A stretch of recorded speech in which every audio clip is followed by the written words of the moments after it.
വൈകുന്നേരം 4 മണി ആയാലും ഇവിടുത്തെ വെയിലിന് ഒരു കുറവുമില്ല. ഉച്ചത്തെ വെയിലിൻ്റെ അതേ ചൂടായിരിക്കും. അങ്ങനെ കുടയൊക്കെ ചൂടി ഞാൻ ഇറങ്ങിയത് അയിനുവിനെ വിളിക്കാനാണേ. എൻ്റെ വീട്ടിൻ്റെ നടയിലാണ് അയിനുവിൻ്റെ ബസ് സ്റ്റോപ്പ്. അച്ഛനും അമ്മ ഇല്ലാത്തതുകൊണ്ട് ഇന്നത്തെ ഡ്യൂട്ടി എനിക്കാണേ.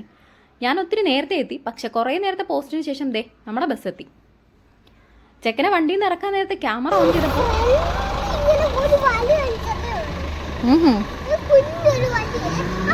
രാവിലെ അച്ഛൻ ബാഗിൽ തൂക്കിക്കൊടുത്ത കീ ചെയിൻ എങ്ങനെ പൊട്ടിയെന്ന് ചോദിച്ചതിനാണ് ഈ ഒരു വിശദീകരണം. അങ്ങനെ വരുന്ന വഴി കണ്ട കടയിലൊക്കെ കയറി അതിനൊരു ഐസ്ക്രീമും വീട്ടിലത്തേക്ക് ആവശ്യമുള്ള കുറച്ച് സാധനങ്ങളും വാങ്ങിച്ചേ. തൊട്ടടുത്തൊരു ചായക്കട തുടങ്ങിയതിന് ശേഷം അതിൻ്റെ മണം അടിച്ചിട്ട് ഇരിക്കാനേ വയ്യായിരുന്നു. അങ്ങനെ അതുവഴി പോയപ്പോഴത്തേക്കും ഞാൻ പെട്ടെന്ന് നല്ല ചൂടുള്ള മൊരിഞ്ഞ ഉഴുന്നുവടയും 2 പരിപ്പുവടയൊക്കെ വാങ്ങിച്ചേ. അതിനും ഐസ്ക്രീം കഴിക്കുന്ന സമയം കൊണ്ട് ഞാൻ പെട്ടെന്ന് ചായയൊക്കെ ഇട്ടെ. ചൂട് ചായ ഊതി കുടിക്കാൻ കുപ്തൻ അത്ര ഇഷ്ടമല്ല.